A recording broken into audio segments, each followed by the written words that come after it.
Praise the lord. ఈరోజు మన అందరం కూడా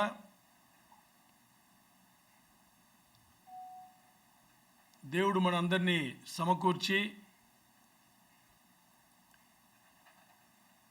ఈరోజు ఈ రీతిగా మన అందరు కూడా బైబిల్ పఠనంకు కూడి ఉన్నాము. మన దేవుని ఆశీర్వాదంతో, పరిశుద్ధాత్మ దేవుని నడిపింపుతో మన ఈరోజు ఈ బైబిల్ పఠనం చేసుకుందాం. ఈరోజు అధ్యయనం వచ్చేసి ఈరోజు మన అధ్యయనం ప్రకటన గ్రంథంలో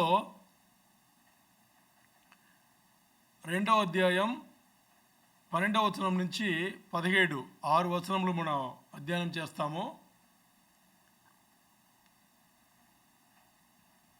గత 2 వారములుగా 2 సంఘముల గురించి దాని గురించిన సమయం కాలముల గురించి మనం ధ్యానం చేసి ఉన్నాము. ఈరోజు 3వ సంఘం. ఈ 3వ సంఘం మనకి 2వ అధ్యాయం 12వ వచనం నుంచి ఈరోజు మనం ధ్యానం చేయబోయేది 17 వచనం వరకు 6 వచనములు. దీంట్లో సంఘ చరిత్రములో మొదటి 2 సంఘములు. మొదటి సంఘం వచ్చేసి మనకి అపోస్తలిక్ సంఘం అంటాం. అపోస్తలు సమయంలో వాళ్ళ కాలంలో ఉన్న సంఘం. ఆ సంఘం పేరేంటి? సంఘం పేరేంటి? ఎవరికి గుర్తులేదా?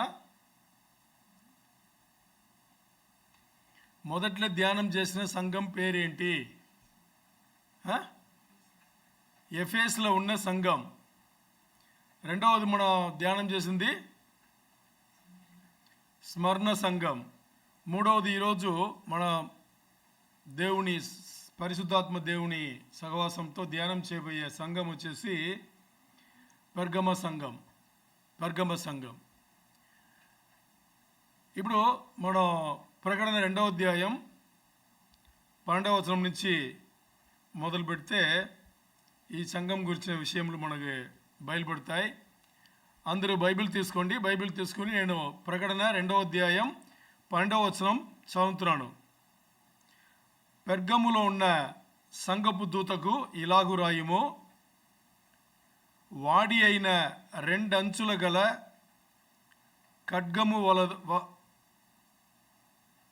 ఖడ్గము గలవాడు చెప్పు సంగతులేవనగా. చూడండి, ఈ వచనంలో వచ్చేసి ఈ వచనం మాత్రం కాదు, ప్రతి సంఘముకు ఆ మొదటి వచనం ఏదైతే పలుకుతుందో దాంట్లో ఆ సంఘముకు ఏదైతే వర్తమానం యేసుప్రభు వారు ఇవ్వబోతున్నారో దానికి యేసుప్రభు వారు ఎలాగున్నారు అనేది చెప్పేట్టుగా ఉంటుంది. ఇప్పుడు ఉదాహరణకి ఈ సంఘంలో చూస్తే, పెర్గమ సంఘంలో మనం చూస్తే ఇక్కడ యేసుప్రభు వారి గురించి ఏం చెప్పబడిందంటే, 2 అంచుల గల వాడి గల ఖడ్గము అది ధరించుకునే ఆయన చెప్పు సంగతి ఏమనగా అని ఇక్కడ చెప్పబడింది. అంటే దీని ఆధారం చేసుకునే మనకు ఈ సంఘముకు యేసుప్రభు వారు ఆ సంఘం పైన ఏదైనా నేరారోపణ మోపాలంటే దీని ఆధారం చేసుకునే ఉంటుంది. ఇది మనకి తర్వాత వస్తుంది, చూద్దాం. మనకి బాగా తెలుసు, ప్రతి సంఘముగా పేరులో ఆ సంఘం ఏ కాలంలో ఉండిందో, ఆ కాలంలో ఏమేమి జరిగిందో దాన్ని మనకి రిఫ్లెక్ట్ చేసేట్టుగా, దాని కూర్చి చెప్పేట్టుగా ఆ పేరు ఉంటుంది అని చెప్పేసి మనం దీని ముందే చూసుకున్నాము. అలాగే మొదటి సంఘం ఎఫెసు సంఘం వచ్చేసి అపోస్తలులు వాళ్ళ కాలంలో ఉన్న సంఘం. ఆ రోజు దేవుని పరిచర్య, దేవుని సువార్త ప్రకటన చాలా బాగా జరిగిందని చూసాం. ఆ తర్వాత స్మరణ సంఘం గురించి కూడా, ఆ సంఘం దాని పేరుకి సంబంధించి ఏమి జరిగిందో అది కూడా మనం చూసాం. ఈరోజు పెర్గమ సంఘం అంటే దాని పేరు, దాని అర్థం ఏంటి, ఏమి జరిగింది అని చూస్తే మొదట్లో ఆ పేరుకి ఏం అర్థం అని చూసుకుందాం. ఇక్కడ పెర్గమ సంఘం అంటే దీనికి 2 అర్థములు చెప్తారు. 2 అర్థములు కూడా దీనికి దీనికి ఆ, ఆ, ఆ, తగినట్టుగానే ఉంటుంది. మొదటి అర్థం వచ్చేసి పెర్గమం అంటే ఇది ఒక ఒక పై అంతస్తులు, అంటే ఒక మిట్ట అంటాం కదా, ఒక పై ఫోర్టిఫైడ్ సిటీ అంటారు. అంటే ఒక మిట్టల ఒక కొండ ప్రాంతంలో అలా అలా పైన లేపి కట్టబడిన ఒక ఒక పట్టణం మనిషి చెప్పొచ్చు. అంటే ద ఎలివేటెడ్ సిటీ అంటారు ఇంగ్లీష్లో. అది ఒక అర్థం. రెండవది అర్థం వచ్చేసి దీనికి మ్యారేజ్ అంటే పెళ్ళి అనేది మనకి ఇంకొక అర్థం ఇచ్చేది. పెళ్ళి అనగానే ఆ రోజుల్లో మనకి రెండు మూడు విధానంగా ఆ రోజు పెళ్లి చేసుకున్నారు. ఒకటి, ఒక వ్యక్తి ఒక స్త్రీని పెళ్లి చేసుకునేది, దాని ఇంగ్లీష్లో మొనోగమి అంటారు.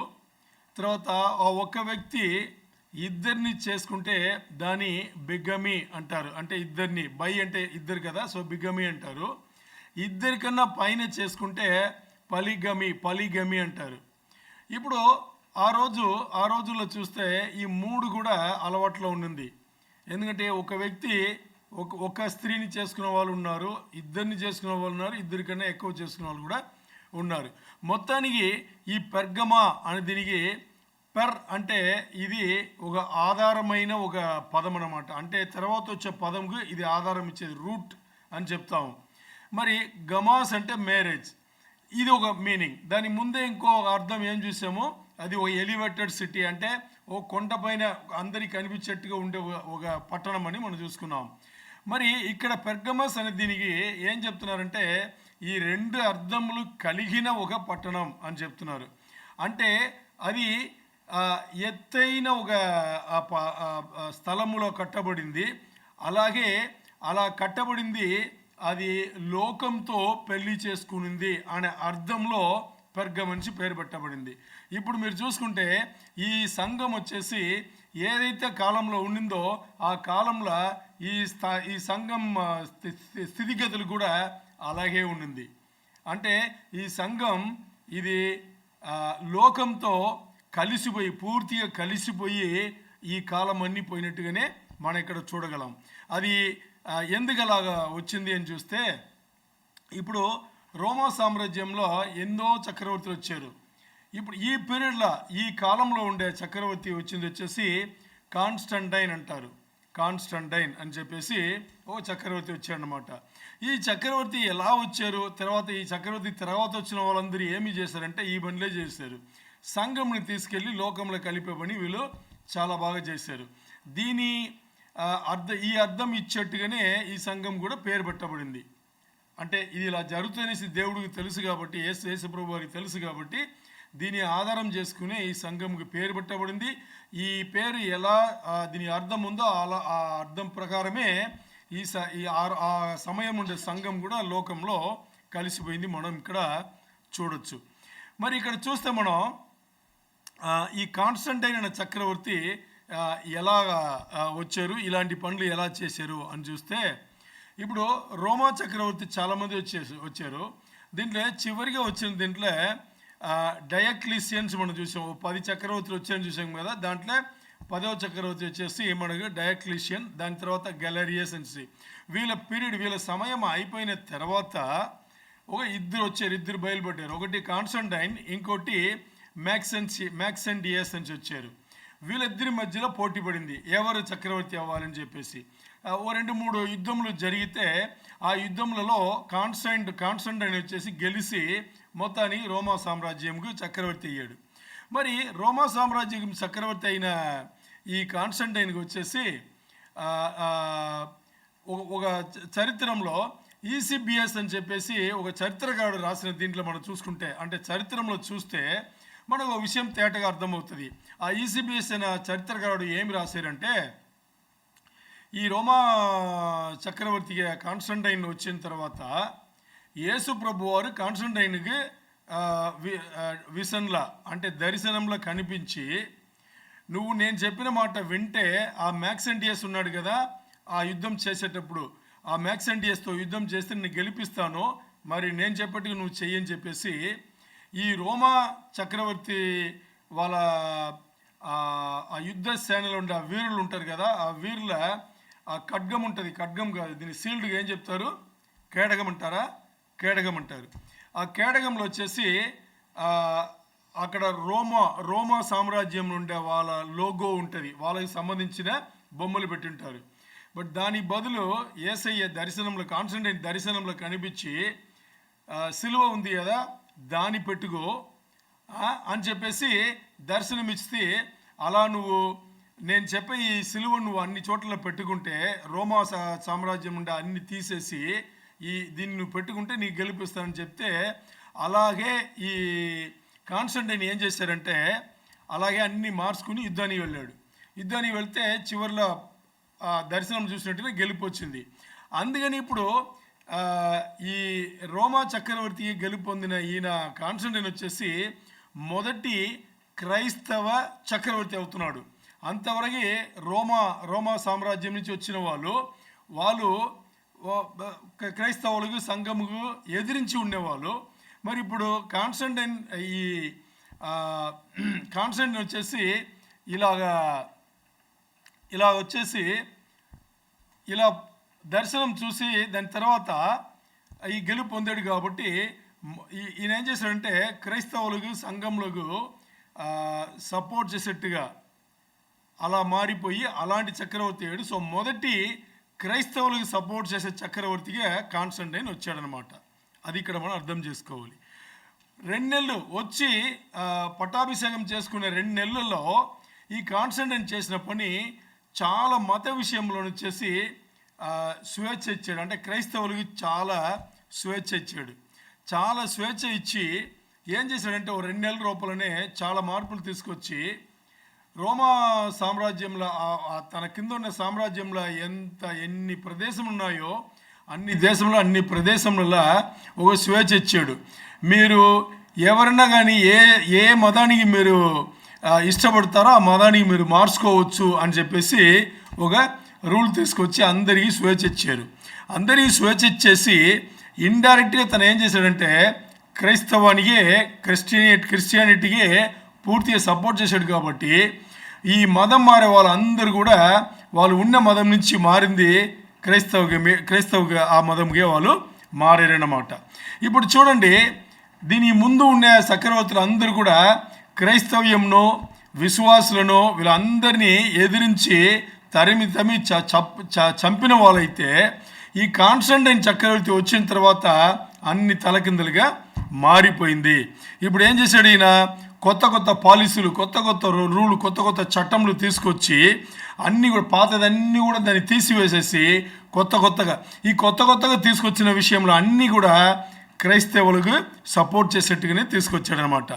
అలాగే క్రీస్తు శకం 313 అంటే యేసుప్రభు గారి తర్వాత, ఆయన వచ్చిపోయిన తర్వాత 313 ఆ సంవత్సరంలో ఈయన ఏం చేశాడంటే చాలా విషయంలోనూ క్రైస్తవులకు సపోర్ట్ చేసి దాని ముందు ఉన్న మత విషయంలో అన్నీ కూడా దాన్ని తీసివేసేసి మొత్తానికి క్రైస్తవం అనే దీనికి చాలా స్వేచ్ఛ ఇచ్చి తీసుకొచ్చాడు. తర్వాత 316 దీంట్లో ఏం చేశాడంటే అక్కడ ఆ దేశంలో రోమా సామ్రాజ్యంలో ఉన్న చాలామంది, అంటే కోటానుకోటు మంది దాసత్వం చేసేవాళ్ళు ఉంటారు కదా, స్లేవ్స్ అంటాం కదా, వాళ్ళందరినీ ఏం చేశారంటే మత మార్పిడి చేసి క్రైస్తవం కింద తీసుకొచ్చాడు. అంటే దీంట్లో మనం ఇది మంచిదే కదా అని అనుకోవచ్చు. అంటే క్రైస్తవానికి వచ్చేది మంచిదే, కానీ మరి యేసయ్య ఎవరు, యేసయ్య ఏం చేసి ఉన్నారు, యేసయ్య వాళ్ళ జీవితంలో ఎలాంటి మార్పులు తీసుకొస్తారు, యేసయ్య పైన ఎలా విశ్వాసం, ఇవన్నీ ఏమి నేర్పలా, అలా మార్పు చేసి తీసుకొచ్చాడు అంతే. అది 316 క్రీస్తు సగం. తర్వాత ఏం చేశాడంటే అదే 316 ప్రాయంలో ఏం చేశాడంటే పెద్ద డబ్బులు బాగా ఎక్కువ పెట్టి పెద్ద సంఘములు కట్టించాడు.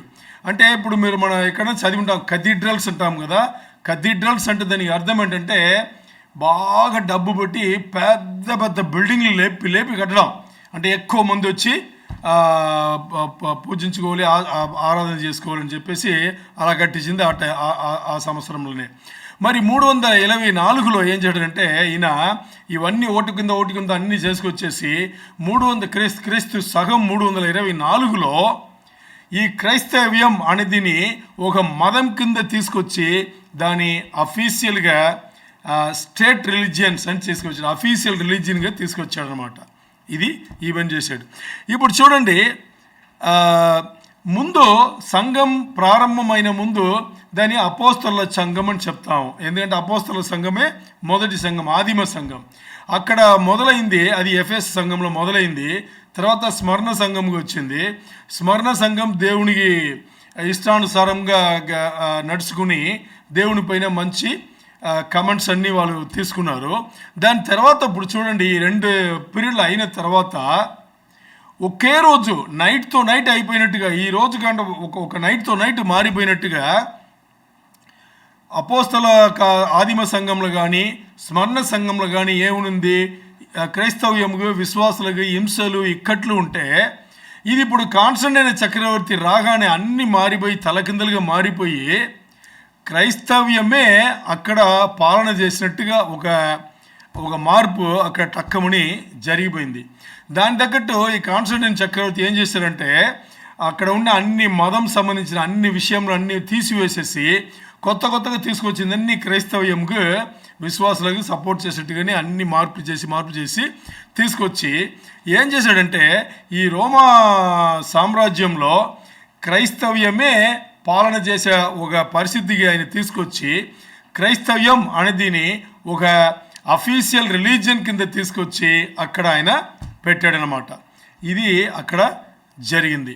ఓకే, ఇప్పుడు మనం ఈ పెర్గమ సంఘం ఉన్న ఆ కాలంలో ఏం జరిగింది, ఈ సంఘ చరిత్రలో ఇక్కడ జరిగిన విషయం చూసేస్తే ఇది ఒక అఫీషియల్ రిలీజియన్గా, క్రైస్తవ్యం అనేది ఒక స్టేట్ రిలీజియన్గా, లేకపోతే ఒక రాష్ట్ర మతంగా, లేకపోతే ఒక సామ్రాజ్యం ఏదైతే ఉందో దాని మతంగా మారింది మాత్రం కాదు, డబ్బులు భయంకరంగా అక్కడ వాడబడింది.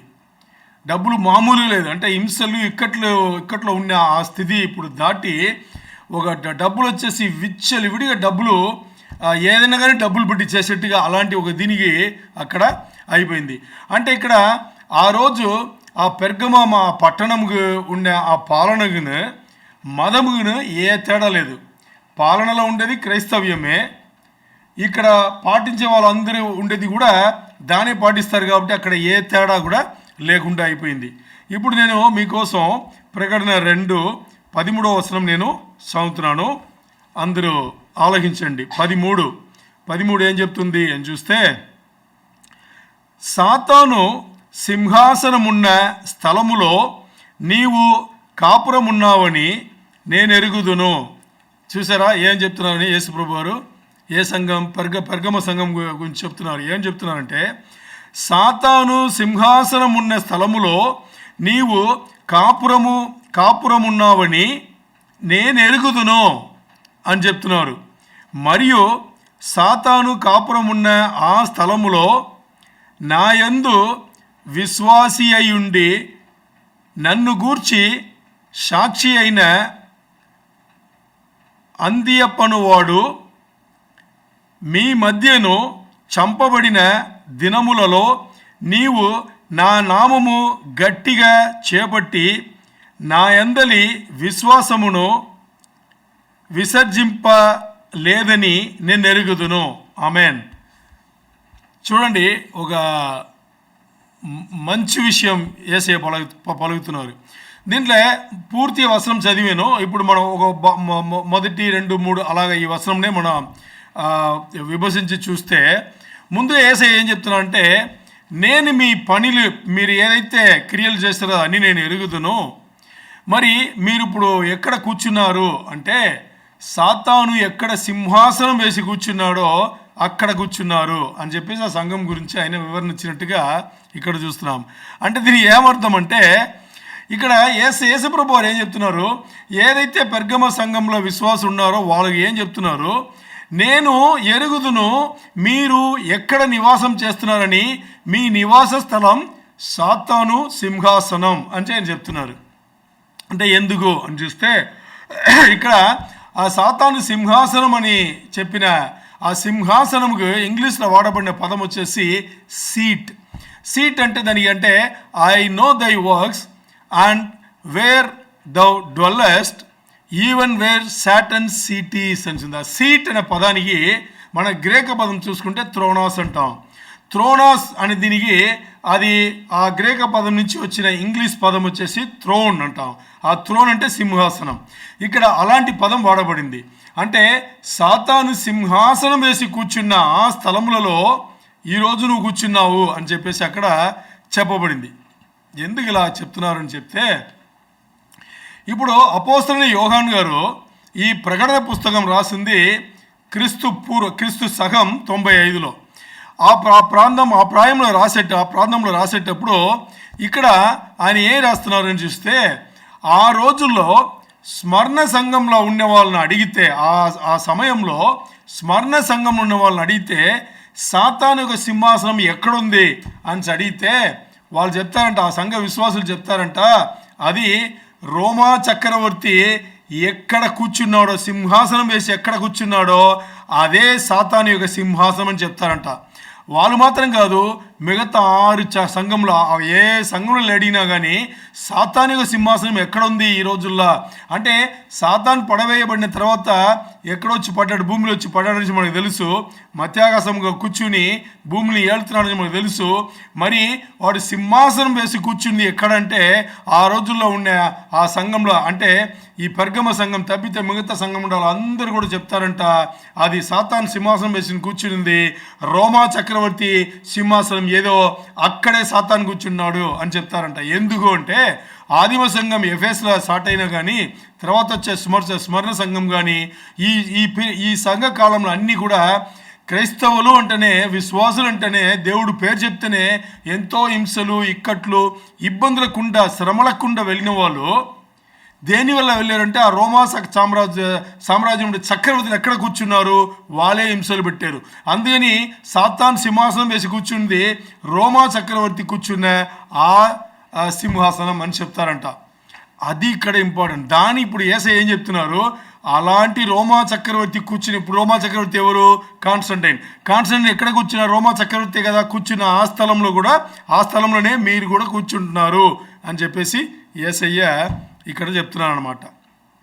అంటే ఎందుకు చెప్తున్నారు అంటేప్పుడు ఇక్కడ చూడండి, మనకు ఆదిమ సంఘ రోజులలోనే మనకు తెలుసు ఈ కథాలిసిజం అనేది వచ్చేసి అక్కడ విత్తనం వేయబడింది. తర్వాత స్మరణ సంఘంలో కొంచెం పెంచబడింది.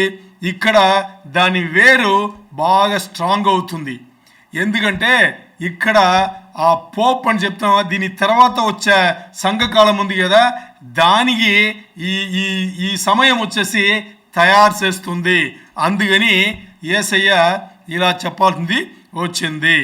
ఎందుకు ఇలా చెప్పారంటే, ఈ పోప్ స్టైల్ అంటే ఏంటంటే, ఇప్పుడు ఈరోజు మనకు పోప్ మనకు తెలుసు కదా, రోమన్ కాథలిక్ దానికి పైకి అందరి పైన కూర్చుండేది ఆయన్నే.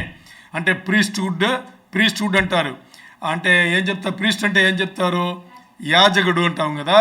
ఇక్కడ యాజకుడు ఏం చెప్తే, ఈ పోప్ స్టైల్ అనేది ఏంటంటే యాజకుడు ఏం చెప్తాడో అదే పాటించాలి అనేది. అక్కడ బైబిల్లో ఉండేది కాదు, పరిశుద్ధ గ్రంథం చెప్పేది కాదు, యేసయ్య చెప్పేది కాదు, దేవుడు చెప్పేది కాదు, మనిషి చెప్పేదిని పాటించేదే పోప్ స్టైల్. అంటే ఎందుకంటే ఇక్కడ చూడండి, కాన్స్టంటైన్ వచ్చేసి ఎలా వచ్చాడని చూస్తే బాగా అర్థం చేసుకోండి. ఎందుకు ఇలా చెప్పాల్సి వచ్చిందంటే, కాన్స్టంటైన్ రోమా చక్రవర్తి ఉన్నాడు.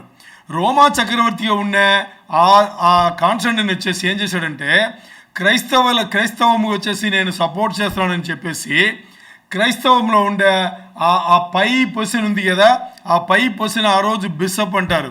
ఆ బిషప్ పొజిషన్ కూడా ఆయన్నే నిర్వాహం చేశాడు. అంటే ఒకవైపు రోమా సామ్రాజ్యం చక్రవర్తి, ఇంకోవైపు ఏం చేశాడంటే ఈ సంఘంలో ఉండే ఇవన్నీ దీంట్లో పై పొజిషన్ బిషప్ అంటారు. దాని కూడా అంటే హెడ్ ఆఫ్ ద చర్చ్ అంటారు.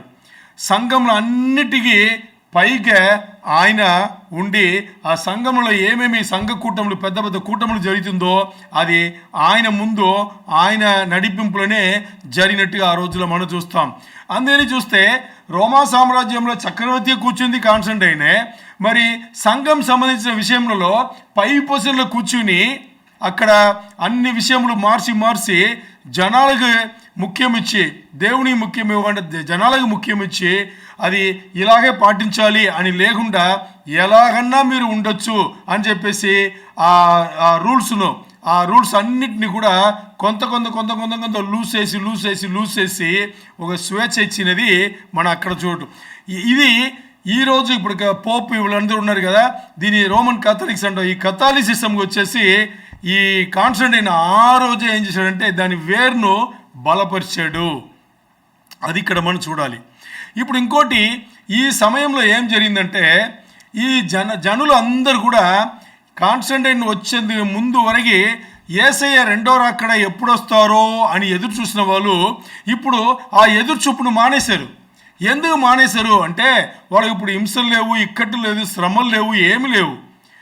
విచ్చలవిడిగా డబ్బులు ఇష్టానికి వస్తుంది. అంటే వాళ్ళు ఏదైతే పోగొట్టుకున్నారో అది ఇప్పుడు మరీ వచ్చేసింది, అది కాకుండా ఇంకా ఎక్కువ వస్తుంది.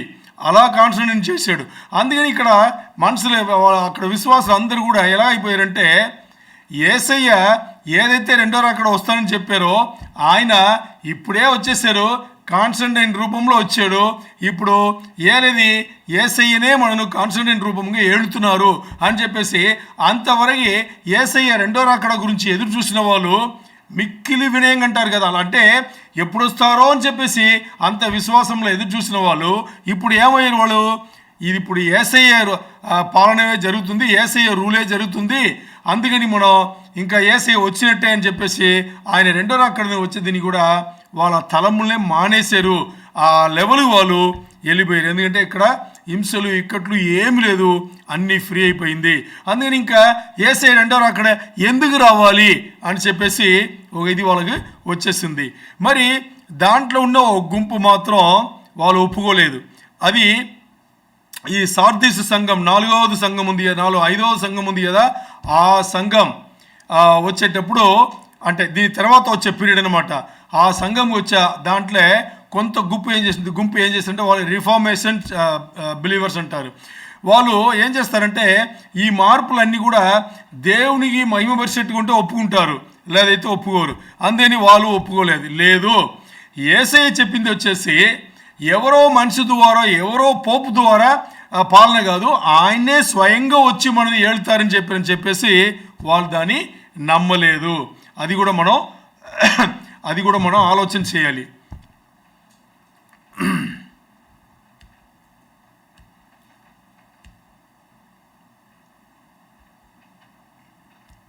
ఇప్పుడు 2:13 మొదటి భాగం చూసాము. ఇప్పుడు రెండో భాగం చూస్తే అండ్ దౌ హోల్డెస్ట్ ఫాస్ట్ మై నేమ్.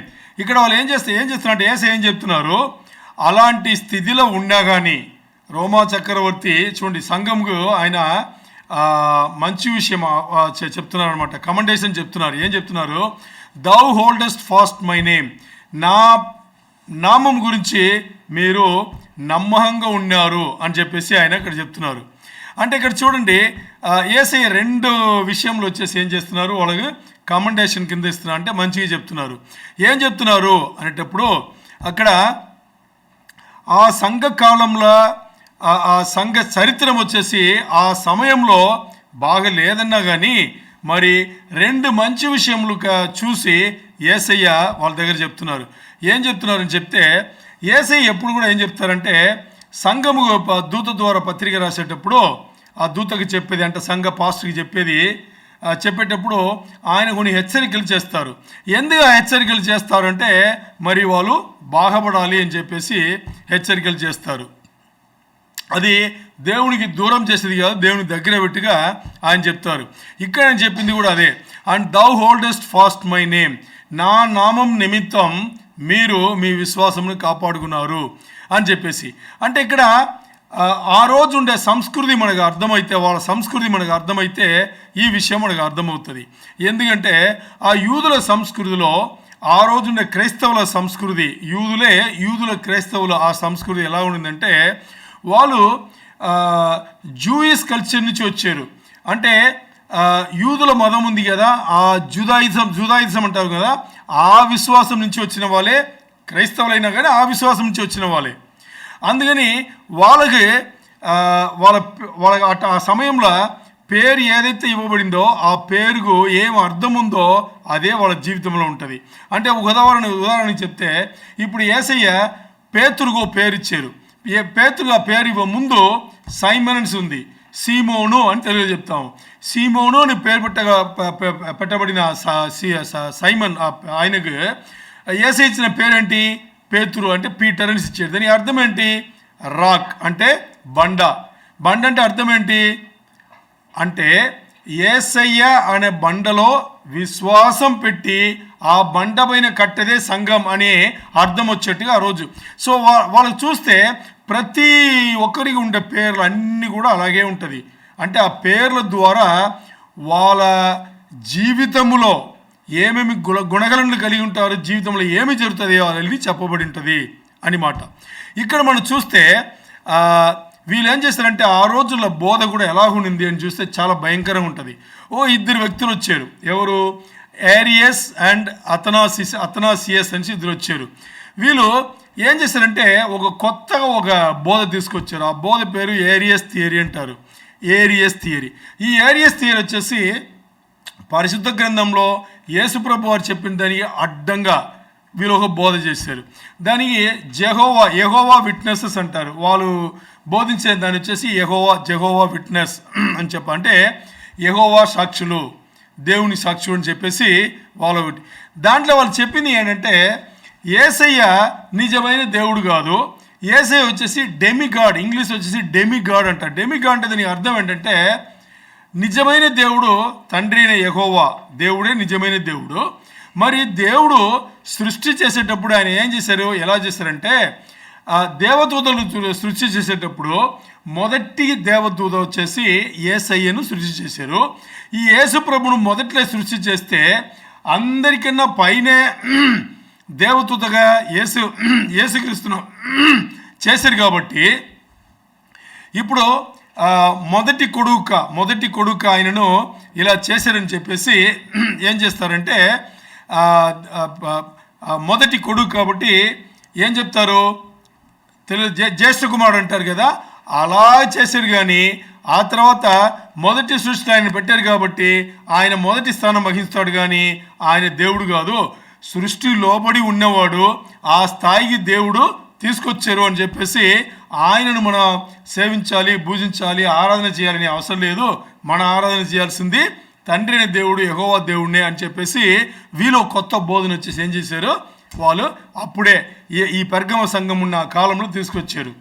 బాగా అర్థం చేసుకొని వీళ్ళని యెహోవా సాక్షులు అంటారు, జెహోవా విట్నెసెస్ అంటారు. మరి ఇవన్నీ కూడా 2, 3, 4 ఈ 4 శతాబ్దములలో జరిగింది. 2nd, 3rd and 4th centuries ఈ 300 సంవత్సరములు ఇలాగే ఇది జరిగింది అన్నమాట.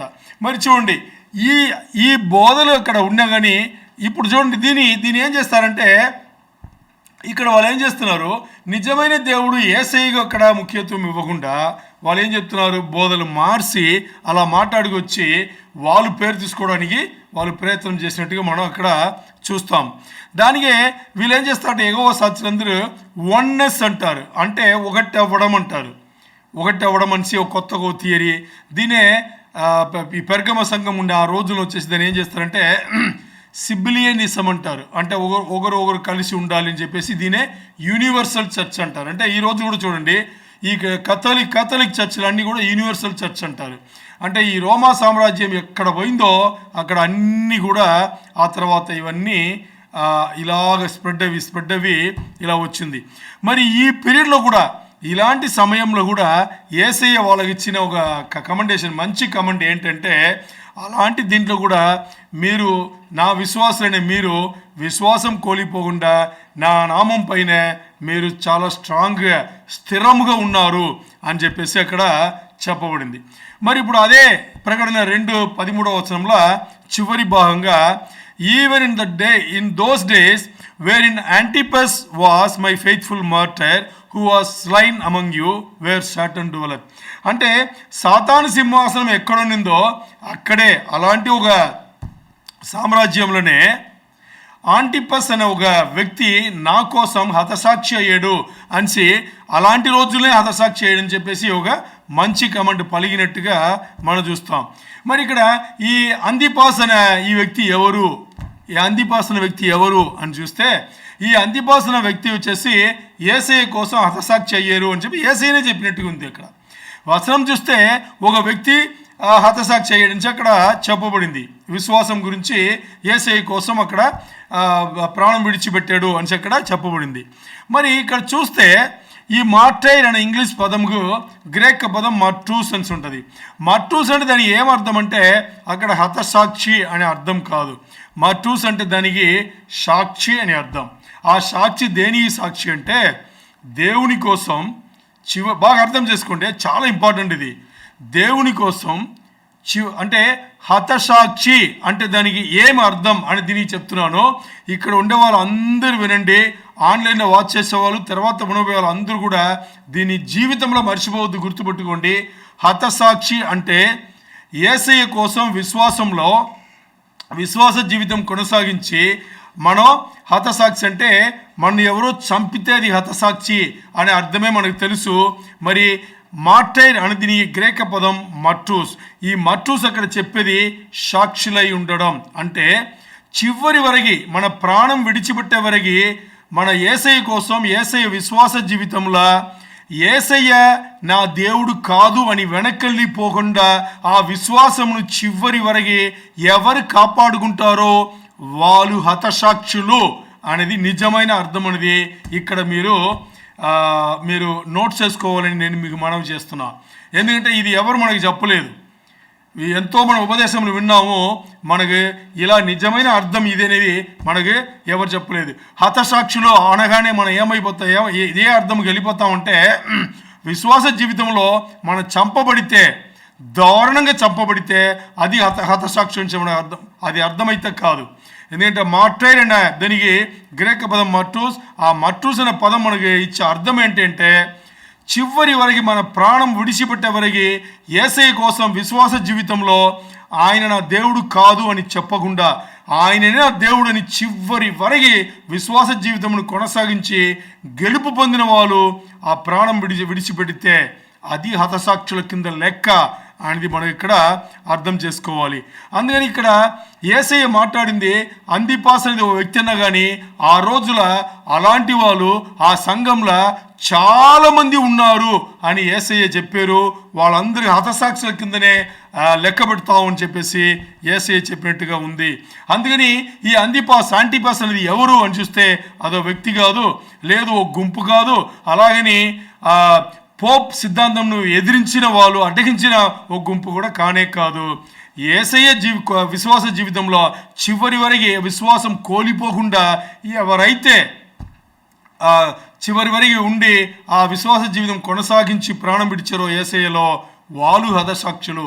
అందుకని మన అందరికీ కూడా హతసాక్షి అవ్వడానికి మనకి యేసయ్య అవకాశం ఇచ్చి ఉన్నారు. అది మనం అర్థం చేసుకుంటే చాలు, అది మనకి ఇక్కడ అర్థం అవ్వాలి. ఇప్పుడు మనం అలా చూసుకుంటే ఇక్కడ మనం ఈ అంతిపాస్ అనేది ఇప్పుడు మనకు ఏమని అర్థమవుతుంది. అందుకని యేసయ్య ఇచ్చింది ఆ సంఘం గురించి చివరి వరకు మీలో చాలామంది నా పైన నమ్మకమైన విశ్వాసం పెట్టి మీరు ఆ విశ్వాసం కోల్పోకుండా చాలామంది మీరు కాపాడుకున్నారు అని 13వ వచనం చెప్పేసి 14వ వచనంలో యేసయ్య ఏం చెప్తున్నారు, వాళ్ళపైనే నేరారోపణ మోపుతున్నారు, వాళ్ళు 2 తప్పులు చేస్తున్నారని చెప్తున్నారు. దాంట్లో ఇప్పుడు నేను చదువుతాను 14వ వచనం మీకోసం. మీరు అందరూ కూడా తీసుకోండి, బైబిల్ తీసుకోండి. 14వ వచనం ప్రకటన 2:14. అయినను నేను నీ మీద కొన్ని తప్పిదములు మోపవలసి ఉన్నది, అవేవనగా విగ్రహములకు బలించిన వాటిని తినునట్లును జీవారాత్మ చేయునట్లును ఇశ్రాయేలీయులకు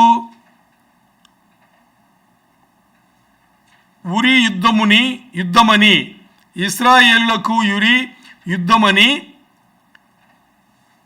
బాలకునకు నేర్పిన బిలాము బోధను అనుసరించువారు నీలో ఉన్నారు.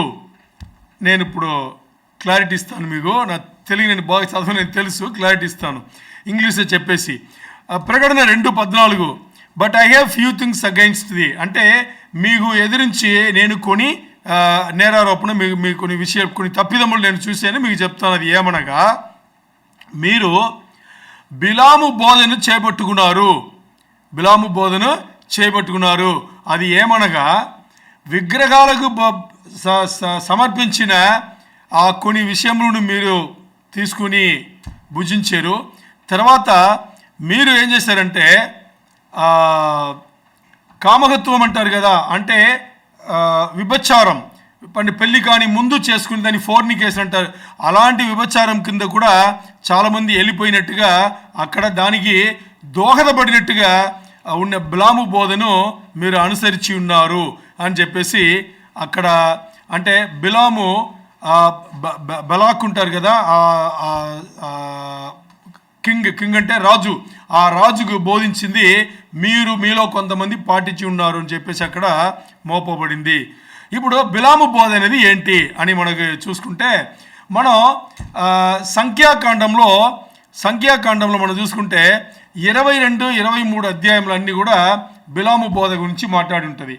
అంటే ఇక్కడ ఇశ్రాయేల్ జనాంగం అక్కడ ఐగుప్తు నుంచి చాలా మనకు తెలుసు 6 లక్షల మంది అక్కడి నుంచి బయలుదేరని తెలుసు. వీళ్ళు ఇప్పుడు ఈ బలాక్ అనే ఈ రాజు ఎక్కడున్నాడో ఆ ప్రదేశంను దాటి రావాలి, దూరంగా వస్తున్నారు. ఇది తెలుసుకునే బలాక్ వచ్చేసి ఏం చేస్తున్నారంటే, ఈ బలాం అనేది ప్రవక్త, ఈ ప్రవక్త మన యెహోవా దేవుడు ప్రవక్త, ఆయన ఏం పలికినా అది జరుగుతుంది. అలా కొట్టిన ఆ రోజుల్లో వాళ్ళు ప్రవక్తలు ఉన్నారు. ఇది తెలుసుకుని బలాక్ ఏం చేస్తాడంటే మనుషులు పంపిస్తాడు. మనుషులు పంపించి ఏం చేస్తాడు, బలాం రమ్మని చెప్పి ఈ బిలాము వచ్చేసి ఆ ఇశ్రాయేల్ని శపిస్తే, కర్స్ చేస్తే వాళ్ళు ఓడిపోతారు, నేను గెలిచేవచ్చు యుద్ధంలో అని చెప్పేసి పిలిపిస్తాడు. మనుషులు పంపించి పిలిపించేటప్పుడే ఏం చెప్పి పంపిస్తాడంటే బలాకు, నేను చాలా సంపద నీకు ఇస్తాను, అంటే బంగారం కానీ డబ్బులు కానీ, ఇంకా నీకు పై అంతస్తు పెద్ద అంతస్తు ఒక పెద్ద పొజిషన్ ఇస్తాను, అందుకని నువ్వు వచ్చి వాళ్ళకి శపించు అని చెప్పి పంపిస్తాడు. మరి మొదటిసారి వినేటప్పుడు బలాము కొంచెం ఆశ కలుగుతుంది. ఆశ కలిగి ఏం చేస్తాడంటే, ఏదైనా కానీ నేను దేవునికి అనుకోకుండా చెప్పలేను, అందుకని ఈరోజు నైట్ మీరు ఇక్కడ ఉండండి, ఈరోజు రాత్రి మీరు ఇక్కడ ఉండండి, నేను దేవునికి అనుకుని చెప్తానంటాడు. సరే అని చెప్పేసి దేవుడు ఆ రోజు కలుస్తాడు. అప్పుడు ఆ ప్రవక్త బలామణ ప్రవక్తను దేవుడు రోజు కలుస్తాడనమాట. రోజు కలిసి మాట్లాడే అంతస్తులు ఉండే బలాము. ఆ బలాము చూడండి చెప్పి పంపించే ఉండే వెంటనే ఈరోజు ఉండండి, నేను దేవునికి అనుకుని చెప్తానంటాడు. మరి దేవుడు వచ్చి మాడెప్పుడు దేవుడే అడుగుతాడు ఎవరు వాళ్ళు అని చెప్పేసి. అడిగితే ఇలా చెప్తాడనమాట. చెప్పేటప్పుడు లేదు వాళ్ళని పంపించేయని చెప్పేస్తాడు దేవుడు. మరి ఇలా చెప్పి పంపిస్తాడు. నెక్స్ట్ డే మార్నింగ్ వచ్చేసి ఉదయం వచ్చేసి వాళ్ళని పిలిచి దేవుడు ఒప్పుకోవట్లేదు మీరు వెళ్ళొచ్చు అని చెప్పి పంపించేస్తాడు. వీళ్ళు వెళ్ళిపోతారు. బలాక్ దగ్గర వెళ్ళి వీళ్ళు చెప్తారు. చెప్పేటప్పుడు బలాక్ వచ్చేసి వీళ్ళని వదిలేసి వీళ్ళకన్నా పై స్థాయిలో ఉండే కొన్ని అధికారులను తీసుకుని, నేను ఇంకా ఎక్కువ నీకు సంపాదిస్తాను, బంగారం ఇస్తాను, డబ్బులు ఇస్తాను, పెద్ద పొజిషన్ మంచి పొజిషన్లో ఒక అధికారం ఇచ్చే పొజిషన్ నేను పెడతాను అని చెప్పి నువ్వు ఈ పని నాకు చేసి పెట్టు అని చెప్పి పంపిస్తాడు. మరి ఆ రోజు కూడా ఏం చేస్తాడంటే బలాము వాళ్ళను లేదు ఈ పని నేను చేయలేను అని చెప్పకుండా ఏం చేస్తాడంటే, ఉండండి నేను దేవుడిని కనుక్కొని చెప్తానంటాడు. ఆ రోజు కూడా దేవుడు వస్తాడనమాట. దేవుడు వచ్చి ఏం చేస్తారంటే, అప్పుడు దేవుడు అడుగుతారు ఏంటి వాళ్ళు మరి ఏదో కొంతమంది ఉన్నారంటే, మరి వాళ్ళు వచ్చారు ఇలా నాకు చెప్పి పంపించారు అని చెప్తాడు. చెప్పేటప్పుడు అప్పుడు దేవుడు వచ్చేసి సరే ఇప్పుడు బలాం నేర్చుకోవాలి కొన్ని విషయంలో అని చెప్పేసి ఓకే వస్తానని చెప్పేస్తాడు. దేవుడే చెప్తాడు. దేవుడు చెప్పిన తర్వాత వస్తానని చెప్పేస్తాడు. మరి బయలుదేరి వెళ్తే నెక్స్ట్ డే వెళ్తే ఒక గాడిద పైన ఎక్కి వెళ్తాడు అనమాట. గాడిద పైన ఎక్కి వెళ్తే బలాముకు కొన్ని విషయంలో నేర్పాలి అని దేవుడు వెళ్ళే దారిలే దేవుడు తన దూతను పంపించి పెద్ద ఖడ్గం ఒకటి తీసుకుని అలా అంటే గాడిద వెళ్తుంది, అడ్డు నిలబడుతుంటుంది ఆ దేవదూత. అడ్డు నిలబడితే ఇది గాడిదకు తెలుసు, మరి ఆ గాడిద పైన ఉంటే గాడిదకు తెలియదు అని చెప్పేసి ఒక దేవజనుడు చెప్పాడు. గాడిద పైన ఉంటే గాడిద అంటే ఎవరు? బలాముకి తెలియదు అని చెప్పేసి చెప్పారనమాట. అంటే గాడిదకి తెలిసింది, ఒక అడ్డగాడిదకి తెలియలా అని చెప్పేసి అవి హేళనంగా మాట్లాడుకుంటారు. మరి ప్రవక్త చెప్పాలని ఏమి లేదు. ఓకే, ఇప్పుడు గాడిదకి తెలుసు, గాడిద పైన కూర్చున్న బిలాముకు అక్కడ దూత అడ్డుపడి ఖడ్గమ్మును తీసుకుని నిలబడింది తెలియదు అనమాట. మరి దేవుడు బలాముకు అర్థం కావాలని గాడిదతో మాట్లాడిస్తారు. గాడిదతో ఏం మాట్లాడిస్తారంటే, అలా వెళ్ళిన గాడిద ఏం చేస్తుందంటే దారి తప్పి వెళ్తుంది. దారి తప్పి వెళ్తే బలాం కొడతాడు. కొడితే మరి ఏం చేస్తారంటే అలా వెళ్ళి తీసుకొచ్చేటప్పుడు ఒక చాలా నేరో పాత్ అంటాం కదా, అంటే ఒక ఇరుకు మార్గం అంటాం కదా, చాలా ఇంత దీంట్లో ఆ గాడిద కష్టపడి వెళ్ళట్టు ఒక మార్గం వచ్చేట్టుగా చేస్తాడు. దాంట్లో దేవదూత ఖడ్గం తీసుకుని అడ్డు నిలబడుతుంది అనమాట. అడ్డు నిలబడితే అప్పుడు మరి కొడతాడు. ఇది వెళ్ళలేదు, ఎందుకంటే అక్కడ దారి సరిగ్గా లేదు. అందుకని మరి భయంకరంగా కొడతాడు బలాము ఎవరిని గాడిదను. అప్పుడు గాడిద మాట్లాడుతుంది. మాట్లాడితే నీకు కొంచెం బుద్ధిందా, ఎందుకు నన్ను ఇలా కొడతావు, నేను వెళ్ళడానికి దారే లేదు చూసావా, ఇన్ని సంవత్సరాలు నీ పని చేస్తున్నానే, సేవ చేస్తున్నానే, ఇలా ఎప్పుడూ చేస్తానంటే నువ్వు చేయలేదు, మరి ఇప్పుడు ఎందుకు చేస్తున్నా నీకు కొంచెం అర్థమవుతుందా అనేటప్పుడు అప్పుడు దేవుడు బలాం కళ్ళు తెరిపిస్తాడు. తెరిపిస్తే దేవదూత అడ్డు ఖడ్గం తీసి నిలబడింది, బలాము కూడా కనిపిస్తుంది. అప్పుడు దేవుడు దేవదూతతో మాట్లాడిస్తాడు అనమాట. మాట్లాడించేటప్పుడు ఓకే అలాగ అయిపోయి పంపించేస్తాడు, వెళ్ళిపోతాడు అనమాట. వెళ్ళిపోయి బలాక్ దగ్గర వెళ్ళిపోతాడు. బలాక్ దగ్గర వెళ్ళే ముందు దేవుడు చెప్పింది, నేను నీ నోట్లో ఏ మాట పెడతానో అది మాత్రం మాట్లాడని చెప్పి పంపిస్తాడు అనమాట. మరి అక్కడ వెళ్ళిన తర్వాత బలిపీఠం కడతారు. బలిపీఠం కడితే శపించమని బలాక్ చెప్తాడు. బలాక్ చెప్తే బలాం వస్తాడు. బలాం వచ్చి తనకి ఓపెన్ ఐ ట్రాన్స్ అని చెప్తాం కదా, అంటే కళ్ళు తెరుచుంటప్పుడే ఆయన కనిపిస్తుంది, ఆ దర్శనం కనిపిస్తుంది. ఆ దర్శనంలో దేవుడు కనిపించి ఏం చేస్తారంటే ఇశ్రాయేల్ జనాంగంను ఆశీర్వదించమంటాడు, అంతే, వేరేం ఉండదు అక్కడ, వేరేం చూపించాడు. మరి ఇశ్రాయేల్ని చూపించి వాళ్ళు ఎక్కడి నుంచి వస్తారో వాళ్ళు చూపించి దర్శనంలో చూపించి, అంటే కళ్ళు తెరబడకనే చూపించి వాళ్ళు ఆశీర్వాదం చేయమంటాడు. సరే అని చెప్పేసి ఆశీర్వాదం చేసి వచ్చేస్తాడు. మరి బలాకు వస్తాడు. బలాకు వచ్చి ఏమైంది అంటే, నేను ఇలా దర్శనం చూశాను బాబు, మరి దేవుడు నాకు చూపించింది, వాళ్ళని ఆశీర్వాదం చేయమన్నా నేను ఆశీర్వాదం చేశాను అని చెప్తాడనమాట.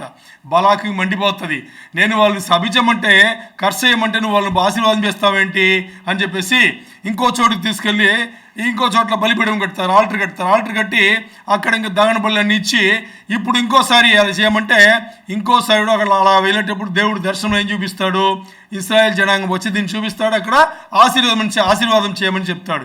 ఇలాగే 2-3 సార్లు జరిగితే ఇప్పుడు బలాకు కోపం వస్తుంది. కోపం వచ్చి ఇప్పుడు ఇంకా ఏం పని జరగదని చెప్పేసి బలాకుని తిట్టి పంపించేస్తాడు అనుకుందాం. సో ఇది ఇప్పుడు ఇలా జరుగుతుంటే చివరిలో బిలాం చేసిన పని ఏంటంటే, ఎలా చూసినా దేవుని దర్శనంలో మనకు చూపిస్తే మనం బలాకు సపోర్ట్ చేయలేమని చెప్పేసి దీన్ని తప్పించి దేవుడు మాటని వ్యతిరేకించి ఈ బిలాం వచ్చేసి బలాకు ఒక ఐడియా ఇస్తాడు. ఆ ఐడియా ఏంటంటే అదే బిలాము బోధ అనేది. ఆ ఐడియా ఏంటంటే ఏం చెప్తాడంటే, ఇశ్రాయేల్ జనాంగం వస్తారు కదా, వాళ్ళు వచ్చేటప్పుడు నీ రాజ్యంలో ఉండే అంతమైన స్త్రీలు ఉంటారు కదా, వాళ్ళతో కలిపేసి వాళ్ళతో తప్పులు సేపిస్తే అప్పుడు యెహోవా అయిన దేవుడు ఆటోమేటిక్గా వాళ్ళను శపిస్తారు. వాళ్ళు ఆటోమేటిక్గా ఏమవుతారు, పాపం చేసిన దాని కింద లెక్కబడతారు. అప్పుడు దేవుడు వాళ్ళకి సపోర్ట్ చేయరు, అప్పుడు నువ్వు గెలుస్తావు అని చెప్పేసి ఐడియా ఇస్తారా, అదే బిలాము బోధ. ఇప్పుడు చూడండి, దేవుని సొంత జనులు, ఏర్పరచకూడిన జనులు, దేవుని ప్రవక్త ఒక అన్య రాజుకు ఇచ్చిన ఆ బోధ, ఆ టీచింగ్, ఆ సలుగా వచ్చేసి ఏంటి, అది బిలాము బోధ. ఆ బిలాము బోధ చేసిన వాళ్ళు నీ సంఘంలో చాలామంది ఉన్నారు అనేది దాన్ని నేను ఖండిస్తున్నాను. ఎందుకు అంటే ఈ బిలాము బోధ వచ్చిందంటే అక్కడ బిలాము దేని అమ్ముడు పోయాడు ఆలోచించండి.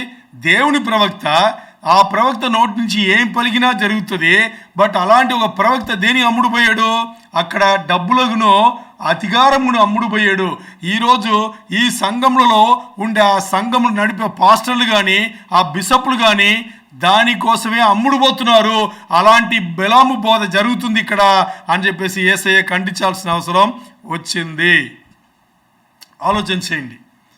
సంఘం ఆదిమ సంఘం స్టార్ట్ అయ్యి 250 సంవత్సరాలు 300 సంవత్సరాల నుంచి హింసలకు సంఘ చరిత్రం చూస్తే హింసలకుండా ఇబ్బందులకుండా ఇక్కట్లకుండా శ్రమలకుండా వెళ్ళిన సంఘం ఒక్కరోజు సడన్గా ఏమైంది, ఆ క్రైస్తవ్యం అనేది అలా మార్పు తీసుకొచ్చి అందరి దగ్గర ఎక్కువ డబ్బులున్నాయి, విచ్చలవిడి బోధలున్నాయి, ఇష్టానుసారమైన జీవితం ఉన్నాయి. ఇది యేసయ్య ఒప్పుకోలా. దీని మధ్యలో కూడా కొంతమంది బాగున్నారు కాబట్టి వాళ్ళని ఆయన ఏం చేశారు, మంచి కమెంట్స్ ఇచ్చారు. మరి మీ మధ్యలోనే ఇలాంటి బిలాము బోధ బోధించే వాళ్ళు కూడా ఉన్నారు. వాళ్ళు సంఘ పాస్టర్లు అయి ఉండొచ్చు, బిషప్లు ఉండొచ్చు. వీళ్ళు ఏం చేస్తున్నారంటే వీళ్ళు డబ్బుల కోసం, అధికారం కోసం అమ్ముడు పోతున్నారు అని చెప్పేసి యేసయ్య ఇక్కడ చెప్పినట్టుగా మనం చూస్తాం. అక్కడ చూడండి ఏమి జరిగిందంటే, ఈ సంఘం నడిపే వాళ్ళకి కానీ సంఘంకు వచ్చేవాళ్ళు విశ్వాసులకు కానీ అక్కడ డబ్బు కావాలి, ఏమైంది, అధికారం కావాలి, అలా మారిపోయింది. దానికోసం వాళ్ళు కొంతవరకు ఏం చేస్తారంటే, దేవుడు ఏదైతే చెప్పినారో, పరిశుద్ధ గ్రంథంలో ఏవైతే చెప్పిందో దాని కాంప్రమైజ్ అవ్వడానికి వాళ్ళు మొదలుపెట్టి ఈ డబ్బు కోసం, అధికారం కోసం సంఘం లోపల వాళ్ళు ఏం చేశారంటే ఈ కామ శిక్షలు అంటే దీన్ని ఏం చెప్తారంటే లైంగిక విషయంలో కొన్ని వాళ్ళు ఏం చేశారంటే అలవాటు చేశారు. బాగా అర్థం, సంఘం లోపల తీసుకొచ్చారు వాళ్ళు. మరి ఇలా తీసుకొచ్చే దాన్ని బట్టి ఏం చేసిందంటే డబ్బులు ఎక్కువ ఉంది, అధికారం ఉంది, అందుకని దాన్ని బట్టి పెద్ద పెద్ద కట్టడములు, బిల్డింగ్లు కట్టారు. కానీ మరి దాని లోపల ఏమి చేయాలో అది చేయాల్సిన ఇది లేకుండా పోయింది. దాన్ని చెప్తున్నారు యేసయ్య. ఇక్కడ ఏం చెప్తున్నారు అంటే, మీరు సంఘములు పెద్ద పెద్ద కథీటలు అది కట్టేస్తున్నారు, కానీ మరి ఇవన్నీ డబ్బులు రావడానికి, అధికారం రావడానికి పాస్టర్లే అధికారం కావాలంటున్నారు, బిషప్లే అధికారం కావాలంటున్నారు. ఇదన్నీ దేనికి వేరు ఏది స్ట్రాంగ్ వస్తుందంటే ఈ కథాలిసిజం, ఈ రోమన్ కాథలిక్స్, ఈ కథాలిజం అనే దీనికి ఇక్కడ స్ట్రాంగ్గా మనకు స్టెప్పులు. ఇది మొదటి నేరారోపణ అయితే, రెండవది ఇక్కడ ప్రకటన 2:15 ఆయన చెప్తున్నారు. ఏం చెప్తున్నారు అని చూస్తే ప్రకటన 2:15 నేను చదువుతున్నాను. ఇక్కడ చూడండి, ఎటు వలనే ముందు ఏదైతే నేరారోపణ చెప్పారో ఆయన అదే ప్రకారం ముందు నేరారోపణ ఏంటి, ఆ ముందు నేరారోపణ వచ్చేసి ఏంటది, ఆ సంఘం లోపల డబ్బు కోసం, అధికారం కోసం వాళ్ళు ఏం చేశారు, లైంగికమైన సెక్సువల్ ఇమ్మారాలిటీ అంటాం కదా, లైంగికమైన విషయం లోపల అనుమతించి కొంచెం కాంప్రమైజ్ అవ్వడానికి, అంటే వాక్యంలో దేవునిలో కాంప్రమైజ్ అవ్వడానికి అక్కడ మొదలుపెట్టారు. అది మొదటి అయితే అటువలనే నికోలైతుల బోధన అనుసరించి వారును నీలో ఉన్నారు. అంటే నికోలైతుల బోధ అనేది మనకు తెలుసు. నికోలైతుల బోధ అనేది ఏంటి, నికోలైతుల బోధ అనేది దేవుని ముందు బట్టి చేసేది కాదు. ఆ బిషప్లను, ప్రీస్టులను, పాస్టర్లను, సంఘ పెద్దలను ముందు పెట్టి చేసే ఆ బోధ నికోలైతుల బోధ అనేది మనం ముందే చదువుకున్నాం. అందుకని ఇక్కడ చూస్తే ఆ బోధని చేసేవాళ్ళు కూడా ఉన్నారు. 2 నేరారోపణ. మొదటిది ఏంటి, అక్కడ సంఘంలో ఈ పాస్టర్లు కానీ పెద్దలు కానీ వాళ్ళ ఇష్టానుసారంగా వాళ్ళకి పదవులు కావాలి, వాళ్ళకి డబ్బులు కావాలి అని చెప్పేసి వాళ్ళు సెక్సువల్ ఇమ్మారాలిటీని లోపల తీసుకొచ్చారు. అంటే లైంగిక విషయంలో సంఘం లోపల తీసుకొచ్చారు, అనుమతించారు. అలాగే రెండవది ఏంటంటే వాళ్ళను ముందు పెట్టి, అంటే మనుషులను ముందు పెట్టి బోధ ఎక్కువ పెరిగింది, కానీ దేవుడు అక్కడ లేకుండా పోయారు. అది నికోలైతుల బోధ అని చెప్పేసి ఇక్కడ మాట్లాడింది. అంటే ఇక్కడ చూడండి, ఈ అపోస్తల సంఘంలో ఎలా ఉండిందో దానికి వ్యతిరేకంగా అన్నీ కూడా ఇక్కడ మారిపోయింది. అంటే ఇక్కడ ఒకటొకటి మనం చూస్తే కథోలిక్ సంఘం రావడానికి, కథాలిసిజం వచ్చేసి వేరు, అంటే విత్తనం పెట్టబడింది ఎన్నో సంవత్సరాల ముందు. ఆ విత్తనం వచ్చేసి ఇప్పుడు స్ట్రెంత్ అనేవి అది మొలకెత్తడానికి మొదలుపెట్టింది. దాని తర్వాత క్రైస్తవ్యం అనేది ఇది ఒక స్టేట్ రిలీజియన్ కింద, అంటే సామ్రాజ్యంకి ఇది ఆ మతం, చక్రవర్తులు పాటించే మతం అనే కింద ఒక అంతస్తుకు వచ్చేసింది. అందుకని ఇక్కడ ఏమైందంటే రాజకీయమును మతమును ఏ తేడా లేకుండా ఉంది. ఎందుకు, రాజకీయంలో రాజుగా ఉండి చక్రవర్తి ఉండి పరిపాలన చేసింది కాన్స్టంటైనే, అలాగే సంఘముకు పెద్ద కూడా ఎవరయ్యారు, ఈ కాన్స్టంటైనే అయినాడు. కాబట్టి రెండుకి ఏ తేడా కూడా లేకుండా పోయింది. తర్వాత క్రైస్తవులకు వాళ్ళు స్వేచ్ఛగా ఉండాలని చెప్పేసి పరిశుద్ధ గ్రంథంలో ఏమేమి చెప్పబడిందో దాని అన్ని మార్పులు తీసుకొచ్చి స్వేచ్ఛ ఇస్తున్నామని చెప్పేసి తప్పులు జరగడానికి అక్కడ దోగదపడింది. తర్వాత కాన్స్టంటైన్ చక్రవర్తి ఆయన ఏం చేశాడు, బిషప్లకు పైన బిషప్గా ఆయన బిషప్ ఆఫ్ బిషప్స్ అని చెప్పేసి పైన ఆయన పెట్టుకున్నాడు. ఆ తర్వాత అక్కడ చూడండి ఇంకో పేరు కూడా ఆయన పెట్టుకున్నాడు. అప్పుడు పేరు చూస్తే పొంటెఫిక్స్ మ్యాక్సిమస్ అంటారు.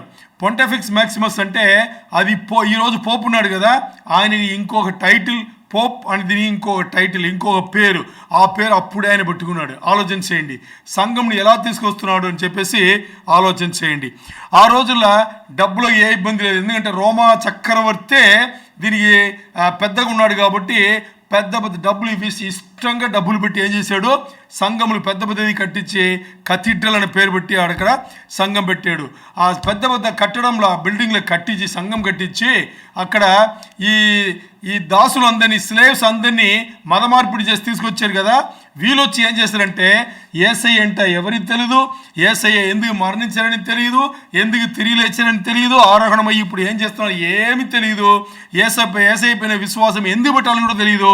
అలాంటి వాళ్ళు ఈ జూదాయిసం నుంచి వచ్చి ఇంకా వేరే వేరే మతం నుంచి వచ్చిన వాళ్ళు అందరూ కూడా వాళ్ళు విగ్రహారాధన అలవాటు పడి ఉన్నారు కాబట్టి వీళ్ళకి ఈ పెద్ద మందిరం రాగానే వాళ్ళకి విగ్రహములు కావాలని చెప్పేసి ఏం చేశారు తెలుసా, ఒకవైపు మేరీ అంటే మరియా దేవుని యేసయ్య అమ్మ ఉన్నారు కదా మరియా, ఆ బొమ్మ పెట్టారు.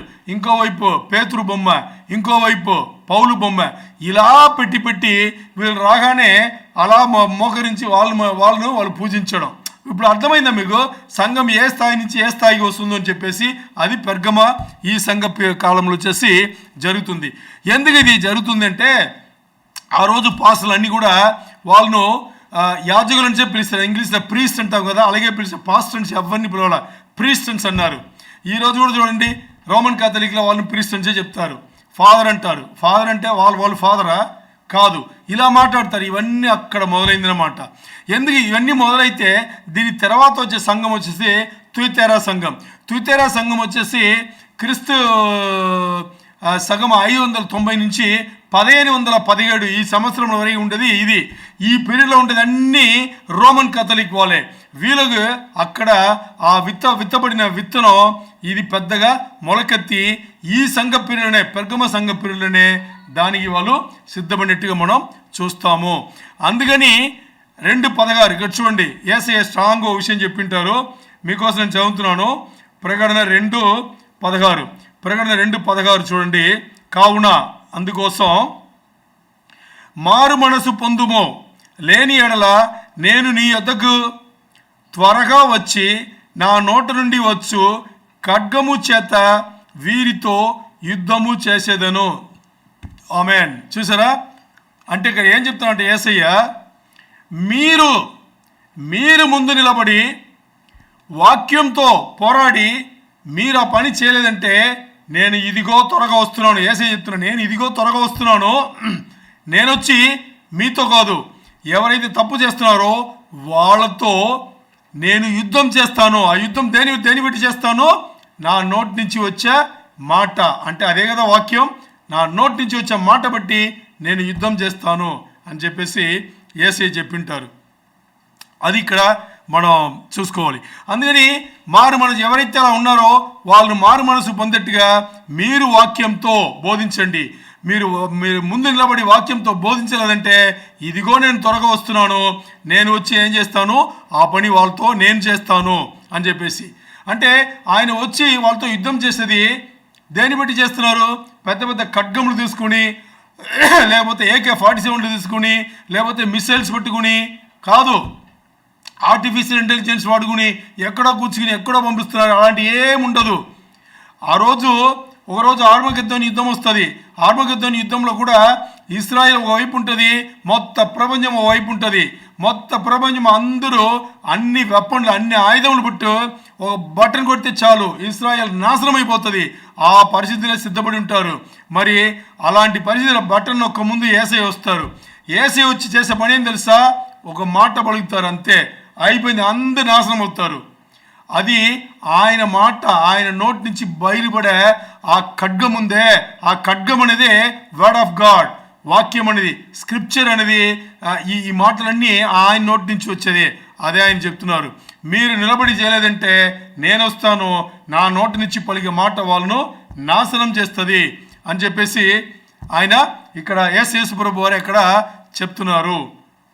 అంటే ఈ నికోలైతుల బోధ అనేది ఏంటి అని మనం చూస్తే, రెండవ నేరారోపణ ఉంది కదా. నికోలైతుల బోధ అంటే ఈ నికోలైటి అనేది గ్రీక పదం. నికో 2 పదములు. నికో అనేది నీకు అర్థం ఉంది, తర్వాత లైటి అనేది నీకు పోగా అర్థం ఉంది. నికో అంటే దీనికి ఏమర్థం అంటే టు రూల్ ఓవర్, అంటే పాలన చేసేది. లైటి అంటే జనులను పాలన చేసేది. అంటే నికోలైటన్స్ అంటే జనులను పాలన చేసే బోధ ఇచ్చేవాళ్ళు, వాళ్ళే నికోలైటన్స్ అనేది. అక్కడ వాళ్ళు పాస్టర్లు, బిషప్లు ఏం చేశారు, జనులను వీళ్ళే ఏం చేశారు, వీళ్ళే పాలన చేసినట్టుగా. అంటే వీళ్ళందరూ దేవుడి దగ్గర నడపాలి, యేసయ్య దగ్గర నడపాలి, దాన్ని మానేసి వీళ్ళు ఏం చేశారు, వీళ్ళే వాళ్ళని కంట్రోల్ చేశారు. అది నికోలైతుల బోధ అనమాట. సో ఇక్కడ యేసయ్య 2 విషయములను ఖండించారు. ఒకటి, వాళ్ళు ఏం చేశారు, సంఘ పెద్దలు వాళ్ళ డబ్బుల కోసం, వాళ్ళ అధికారం కోసం వాళ్ళు అమ్ముడు పోయి సంఘం లోపల లైంగికమైన కామ సంబంధమైన విషయంను వాళ్ళు అనుమతించారు. ఒకటైతే రెండవది వచ్చేసి నికోలైతుల బోధ, అంటే దేవుని ముందు పెట్టకుండా వాళ్ళు ఏం చేశారు, ఆ పెద్దలను వాళ్ళను ముందు పెట్టి వాళ్ళే దేవుడికి సమానమని చెప్పి బోధించిన ఆ నికోలైతుల బోధ, మనుషులను ముందు పెట్టి చేసిన బోధ. అందుకని ఆ 2ని కూడా ఆయన ఖండించారు. అంటే మొత్తానికి చూస్తే ఇక్కడ ఏమి జరిగిందంటే, ఆ రోజు పాలన చేసే సంఘంలో ఉండి దేవుని గురించిన విషయమును బోధించే వాళ్ళందరూ కూడా ఏం చేశారంటే, వాళ్ళు ఎక్కడి నుంచి వచ్చారో ఆ సంస్కృతిని పెట్టి దాన్ని వాళ్ళు బోధించి వాళ్ళు పెద్దవాళ్ళు అయ్యారు, కానీ దేవుని ముందు పెట్టి వాళ్ళు చేయనే లేదు. తప్పు అది. ఏదైతే సంఘం ఉందో ఆ సంఘం దేవుని సంఘం అయితే అక్కడ పెద్దలు కానీ పాస్టర్లు కానీ వాళ్ళు ముందు పెట్టాల్సింది యేసయ్యనే ముందు పెట్టి మాట్లాడాలి, వాక్యంనే ముందు పెట్టి మాట్లాడాలి, పరిశుద్ధ గ్రంథం ఏం చెప్పిందో అదే మాట్లాడాలి. వాళ్ళు ఆ పని చేయలేదు. మరి ఇప్పుడు ప్రకటన 2:17 నేను చదువుతున్నాను, మీరు చూడండి, బైబిల్ తీసుకోండి. ప్రకటన 2:17 సంఘములతో ఆత్మ చెప్పుచున్న మాట చెవిగలవాడు వినుగాక. జయించువానికి మరుగైయున్న మన్నాను భుజింపనిత్తును, మరియు అతనికి తెల్ల రాతినిత్తును. ఆ రాతి మీద చెక్కబడిన యొక్క కొత్త పేరుండును. పొందిన వానికి కానీ అది మరి ఎవనికిని తెలియదు. ఆమెన్. చాలా మంచి వాక్యం ఇది. నేను ఇంగ్లీష్ ఒకసారి చదివేసి మీకు చెప్తాను. ప్రకటన 2:17 he that hath an year, ఎవరికైతే చెవులు కలిగి ఉన్నారో వాళ్ళందరూ వినుగాక అని చెప్పేసి, వినుగాక, ఆత్మ సంఘముకు చెప్పే సంగతి ఏమనగా అని చెప్పేసి, నేను ఎవరైతే నాపైన విశ్వాసం పెట్టి విశ్వాస జీవితంలో అన్ని చూసి గెలిచి వస్తారో వాళ్ళకు నేను మరుగై ఉన్న మన్నాను భుజింపనిత్తును అని చెప్తున్నారు యేసయ్య. అంటే మరుగై ఉన్న మన్నాను అంటే ఏమర్థం అంటే, దేవుని రాజ్యంలో ఎవరైతే, మనకు మన్నా అనగానే తెలుసు. మన్నా అంటే ఏంటి? మన్నా అనేది మనకు ఎక్కడ తెలుసు అంటే, ఇశ్రాయేల్ జనాంగం ఐగుప్తు నుంచి విడిపించి తీసుకొచ్చేటప్పుడు 40 సంవత్సరాలు ఎడారిలో చుట్టి వస్తారు. అంటే 40 రోజులు రావాల్సిన ఆ యాత్ర 40 సంవత్సరములు చుట్టి వస్తుంటారు కదా. అలా వచ్చుంటేటప్పుడు 40 సంవత్సరములు కూడా దేవుడు వీళ్ళకి భోజనంగా పెట్టింది పరలోకం నుంచి తెప్పించిన మన్నానే. మనకి ఈ మన్నా తెలుసు. మరి ఇక్కడ చెప్పబడిన మన్నా అది కాదు. ఇక్కడ దేవుడు చెప్పే మన్నా ఏంటి అంటే, మరుగై ఉన్న మన్నా అని చెప్తున్నారు.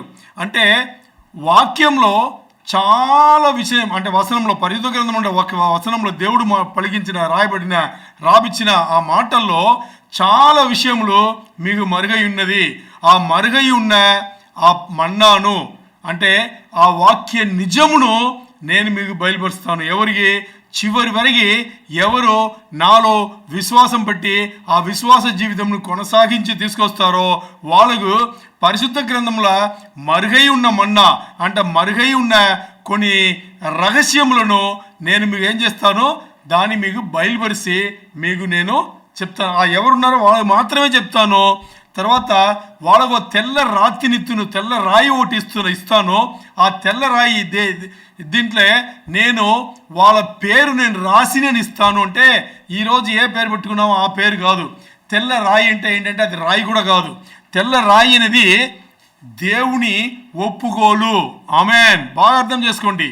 చివరి వరకు యేసయ్యలో విశ్వాస జీవితం కొలిపోకుండా ఎవరైతే విశ్వాస జీవితంలో కొనసాగించి గెలుపు పొందుతారో వాళ్ళకు నేను ఏమిస్తానో 2-3 విషయములు చెప్తున్నాను. ఒకటి వచ్చేసి వాళ్ళకు వాక్యంలో నార్మల్గా వాళ్ళకు చదివితే అర్థమవ్వని కొన్ని రహస్యములు, కొన్ని నిజములు, కొన్ని మరుగైన విషయములు అంటే దాచిపెట్టబడిన విషయములు వాళ్ళకి నేను బయలుపరుస్తాను. మొదటిది. రెండవది, నేను వాళ్ళను ఒప్పుకుంటాను అంటే నా రాజ్యంలో నేను తీసుకుంటాను. అదే తెల్లరాతిని ఇవ్వడం. తెల్లరాయి అంటే అది సమాధానంగా సాదృశ్యం అన్నమాట. దాంట్లో ఓ పేరు రాస్తానని చెప్తున్నారు కదా, నేను వాళ్ళు ఒప్పుకుంటాను, ఒప్పుకుని నేను వాళ్ళకు పేరిస్తాను. అంటే దానికి అర్థం ఏంటంటే ఆ తర్వాత ఆయన ఇచ్చే పేరు, ఆ పేరు పెట్టి ఆయనతో మనం ఉండే కొన్ని కోటాను కోట్ల సంవత్సరములు ఆయనతో ఉండే ఆ గడపబోయే సమయం ఉందే, ఆ సమయం ఆ కాలం ఉందే, ఆ కాలమును వివరించేట్టుగా పేరు ఉంటుంది. అలాంటి పేరు నేను ఇస్తాను అని చెప్పేసి యేసయ్య చెప్తున్నారు. ఆలోచన చేస్తారా ఎంత గొప్ప జీవితం ఇస్తారో. మనం చేసిన పని ఏంటి, పోనీ చేయాల్సిన పని ఏంటి? ఒక్క సమర్పణ. ఈ లోకంలోనే బతుకుతున్నాం, ఈ లోకంలోనే బతికినాను. మనం ఏం చేయాలి? అన్ని యేసయ్యను ముందు పెట్టి మనం చేసేటప్పుడు ఇన్ని విషయంలో ఆయన ఒకటి తర్వాత ఒకటి ఆయన ఇస్తూనే ఉన్నారు. ఇది మనకు మంచి విషయం. అందుకని చివరి వరకు బాగా చూసుకోండి. హతసాక్షి కూడా ఆయన ఇచ్చిన వివరణ చూసారా?